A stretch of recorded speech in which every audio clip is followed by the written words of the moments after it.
भद्रं कर्णेभिः शृणुयाम देवः भद्रं पश्येमाक्षभिर्यजत्राः स्थिरैरङ्गे स्तुष्टवासस्तनूभिः वशेम देवैतं यदायु। ओम स्वस्ति नो इंद्रो वृद्धृषवः स्वस्ति न पूषा विश्ववेदाः स्वस्ति नष्टारक्षो अरिष्टनेमि स्वस्ति नो बृहस्पतिर्ददातु।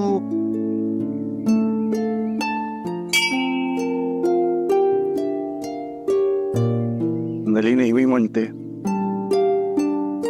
शंभो हर हर। हा देवा, माझा या कर्मखंडांवर विश्वास नाहीये, पण मी नास्तिकही नाहीये। माझी तुझ्यावर अपार श्रद्धा आहे। तुझ्यासारख्या या सर्वव्यापी शक्तीला मी शरण आलोय देवा।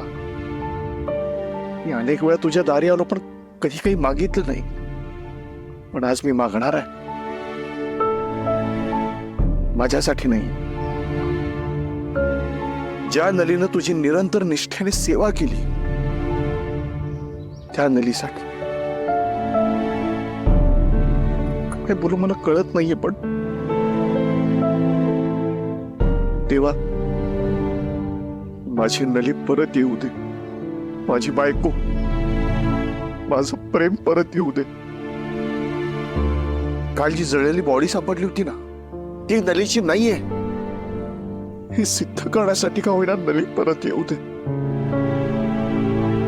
तिने विश्वासघात केलाय माझा, तिला धडा शिकवायचा आहे मला, त्यासाठी का होईना परत येऊ दे।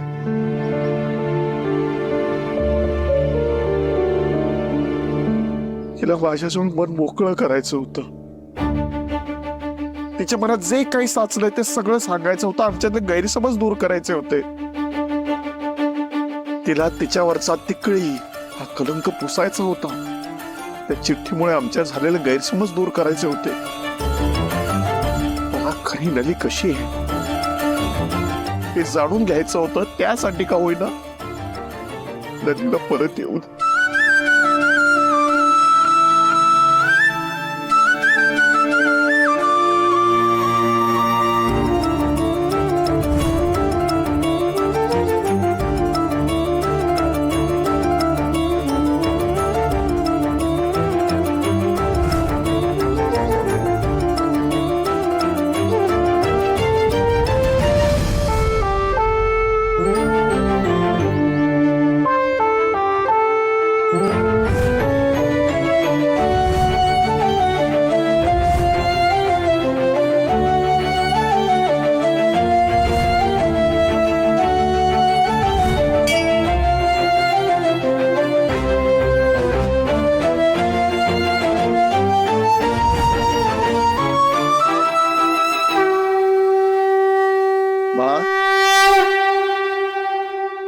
हे तीर्थ घे।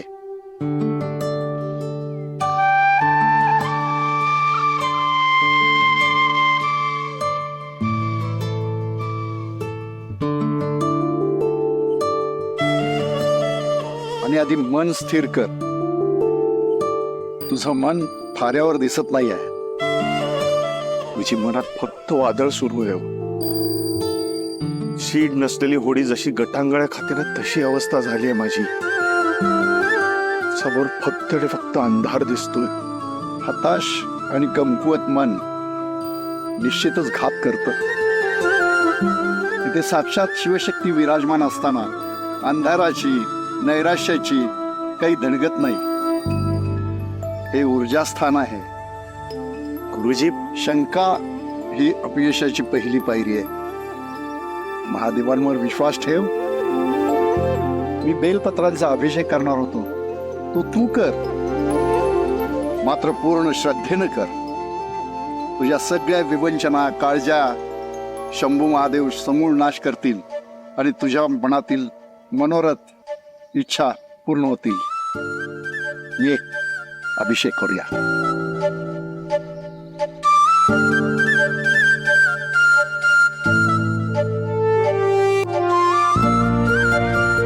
मला जरी इतका विश्वास नसला तरी नलीची शंभू महादेवांवर पूर्ण श्रद्धा आहे।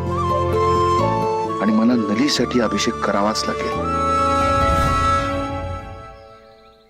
ओम नमः शिवाय. ओम नमः शिवाय. ओम नमः शिवाय.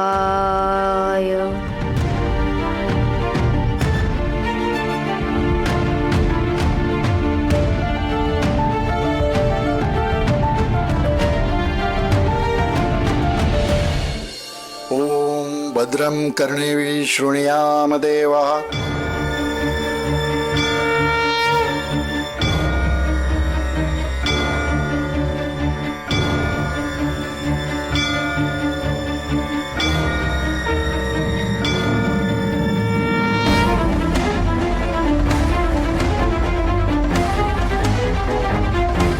शंभो हर हर. आता अभिषेक संपन्न झाला, तुमचा संकल्प पूर्ण झाला. त्याबद्दल देवाचे आभार मानून तुमच्या मनातील काही मागण्या असतील तर त्या मागून घ्या.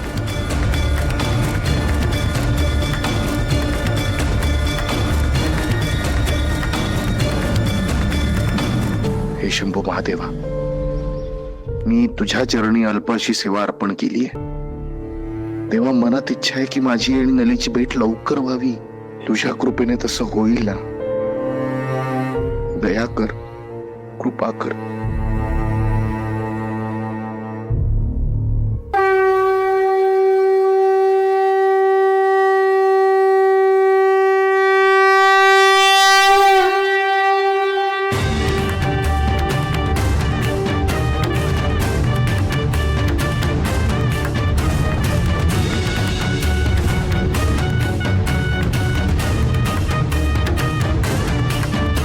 भाग्यवान आहेस बाळा. साक्षात शंभो महादेवानी तुला कौल दिला. तू मनापासून देवाला हाक मारलीस आणि देवानी तुझी प्रार्थना ऐकली. आता हे बेलपत्र घेऊन जा आणि मनातील हेतू पूर्ण झाल्यानंतर वाहत्या पाण्यामध्ये हे पान सोडून दे. माझी मी धन्य झालो. अजून काय हवंय मला? साक्षात शंभू महादेवाने मला खात्री दिली आहे की माझी नली जिवंत आहे. लवकरच माझी तिची भेट होणार आहे. कुणी काही सांगू मला नाही फरक पडत. माझे शंभू महादेव माझ्या सोबत आहे. महादेवा, फक्त माझ्या नलीपर्यंत जाण्याचा मार्ग मला दाखवा. शंभो हर हर. ओम नमः शिवाय. ओम नमः शिवाय. ओम नमः शिवाय.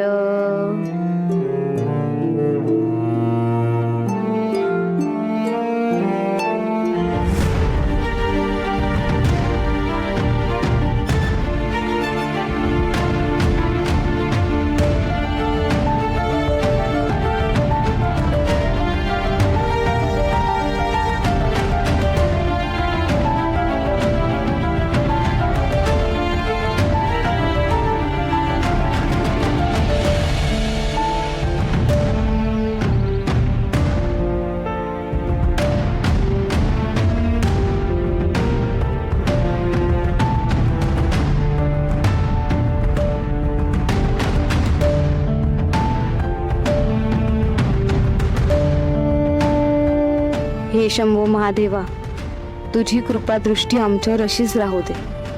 माझा संसार सुखाचा होऊ दे देवा. हर हर शंभो.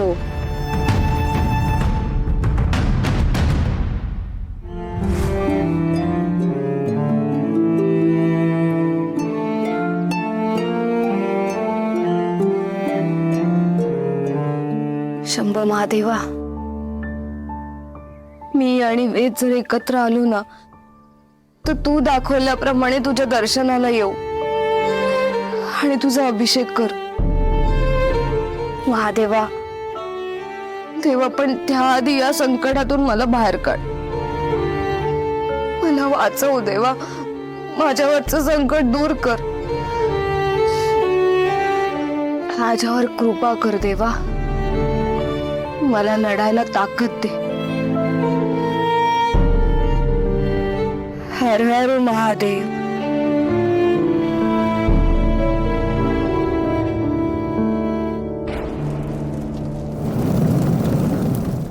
ए माझ्या मुलाची बायको, वेदची बायको गायब झाली आहे. ती जिवंत आहे का मेली आहे हे मला समजलंच पाहिजे. आणि समजा ती जिवंत असेल तर ती कुठे दडून बसली हेही मला समजायला हवं. कुठे आहे, कुठे तिथे काय? माझ्याकडे यायचं ते फक्त माझंच ऐकायचं. हे नसते प्रश्न मला का विचारतोस? अरे मग पडतोस ज्योतिषाला विचार ना, ती सून गेली कुठे ती? माझ्याकडे कशाला आलास? हे बघ मला कळतं, मी भावनेच्या भरात जरा जास्तच बोललो, भावना विवश झालो, कळतंय मला. पण मी तुझ्याकडे का आलोय? कारण हे काम फक्त तू आणि तूच करू शकतोस. कशावरून? कारण तू गोदाला या पेटीत बंद केलंयस. त्या कपाळकरंटी तिकळीला, त्या गोदाला त्या पेटीतनं बाहेर काढ. ती गोदा आणि ती नलिनी दोघीही एकमेकांना भेटत असतात.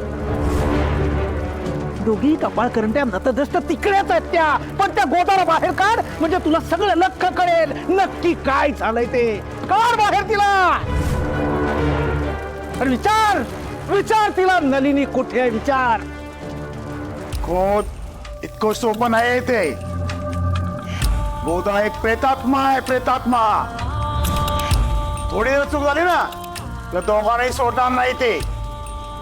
ठीक आहे मग एक काम कर ना, मला दुसरा पर्याय सुचव, दुसरा मार्ग दाखव ना. तुझी खास माणसं आहेत ना, त्याला लाव माझ्यावरती. अरे तोही प्रयत्न केला होता रे मी, पण तोही माझा प्रयत्न तंतोतंत फासलाय. तुला काय वाटतं, तंत्रमंत्र म्हणजे सोपं आहे की काय?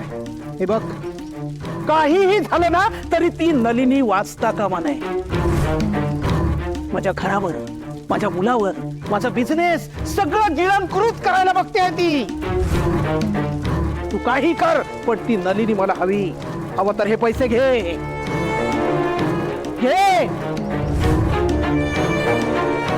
रोज निव्वळ पैशाने अरे पैसा नाही. सगळे या जगात पैशाशिवाय काहीही होत नाही. हे पैसे, हे बघ, तर विनंती समज. ठीक आहे, बघतो मी.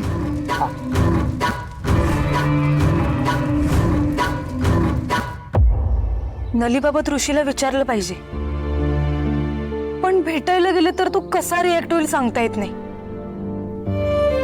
काकूंची काय अवस्था झाली असेल, ऋषीला कळत कसं नाही. अशा वेळी मी त्याच्या बरोबर असले तर दोघे मिळून काहीतरी करू ना. करतेस फोन ऋषीला.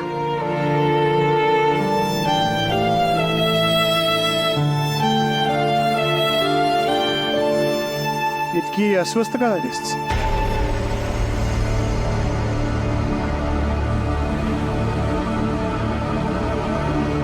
उत्तर माहित असलेले प्रश्न का विचारताय बाबा? तू नलिनीचाच विचार करत होतीस ना? मला नाही वाटत ती आता जिवंत असेल. का? नाही, ते जिवंत असते तर तिची काहीतरी बातमी आली असते ना. हं? काहीच बातमी नाहीये. आणि वेद सुद्धा खूप एकटा पडला, धक्का बसला त्याला. आणि या धक्क्यातून सावरण्यासाठी त्याचं लवकरात लवकर दुसरं लग्न व्हायला पाहिजे. मला नाही वाटतं माहिती का की बाबाराव वेदसाठी तुझा हात मागायला पुन्हा येतो, असं माझा अंदाज आहे. आणि तुझंही बरंच आहे त्यात.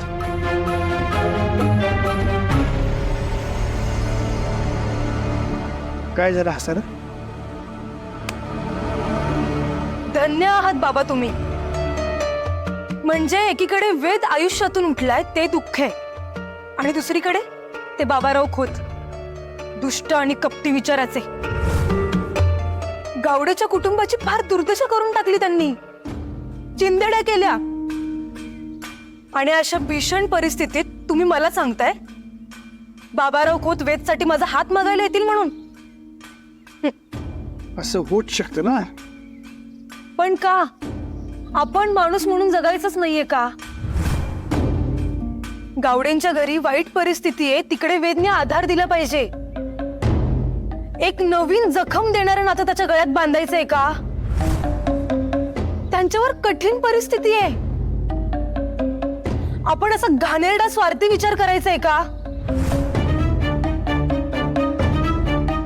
तुम्ही विसरला असाल तर पुन्हा एकदा सांगते, मी कायमची ऋषीची आहे. आमचं लग्न नाही झालं अजून, पण माझं लग्न ऋषी सोबतच होणार. यावर ऋषीचं काय मत आहे?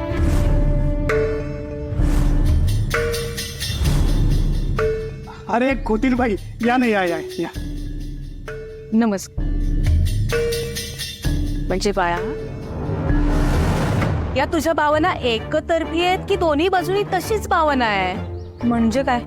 म्हणजे तू बाशिंग बांधून हातात हार घेऊन ऋषीची वाट बघत केव्हाचीच उभी आहेस, पण तू परत येईल का? लग्नाच्या बाबतीत ऋषी किती सिरियस आहे हे तर आपण बघितलेलंच आहे. मागे मांडवातून पळून गेला होता तू, आता ऋषी परत आलाय, पण वेगळाच ऋषी परत आलाय बघ. मागचा ऋषी ना मागेच सोडून दिलाय त्यांनी. अतिशय विक्षिप्त आणि विचित्र ऋषी परत आलाय. संकटांनी चारही बाजूंनी घेरलंय त्याला. म्हणूनच असेल कदाचित. काय ऋषी आणि सरस्वती गाव सोडून चाललेत? बघ, इतका महत्वाचा निर्णय घेताना ऋषीने तुला विचारलं का?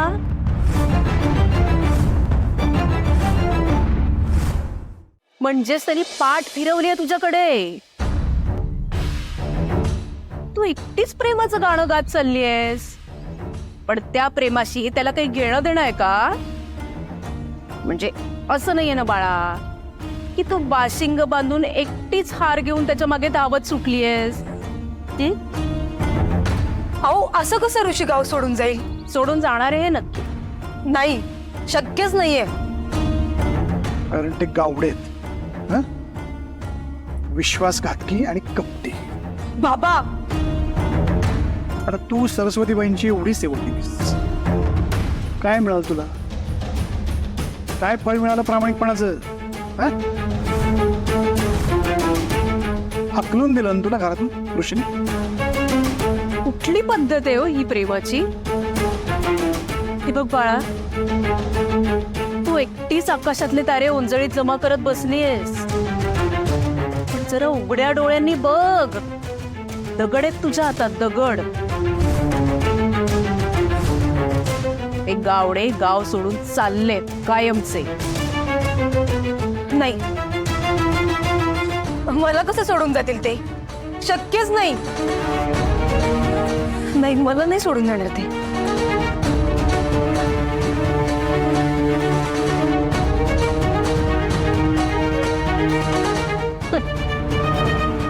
तुम्ही बसा ना. नाही ना, येते मी.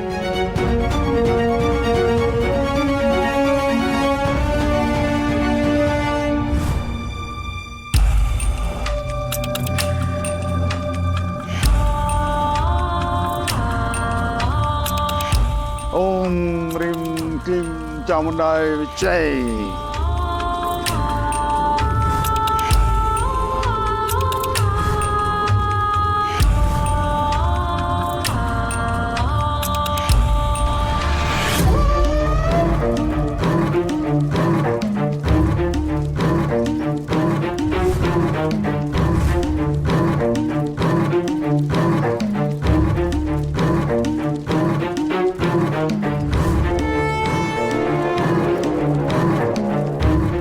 ओम ह्रीं क्लीं चामुंडाय विच्चय.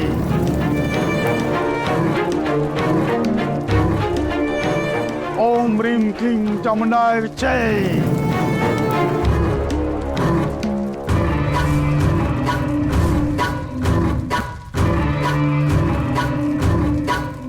बाबा सावधा. गोदा ही कशी काय बाहेर आली?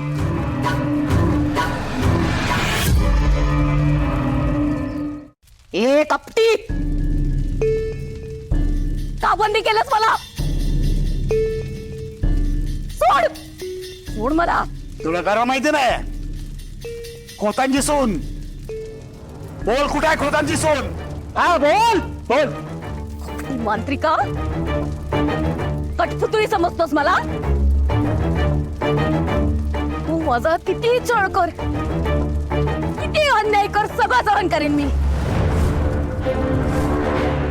पण तुला हवी असलेली माहिती मी देणार नाही. आणि लक्षात ठेव, काही झालं तरी मी तुला संपवणार आहे. तू मला संपवणार?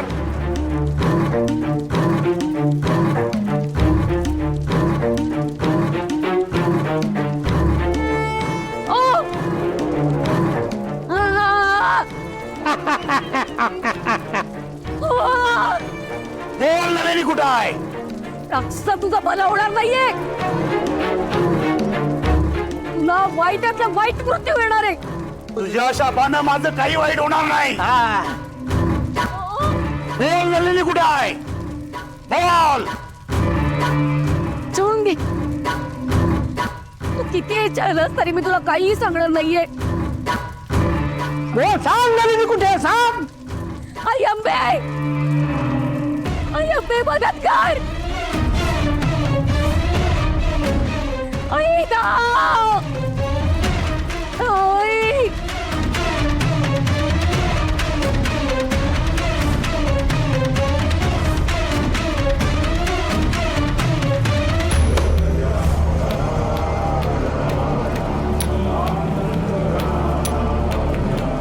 खोत मी खूप प्रयत्न केलेत.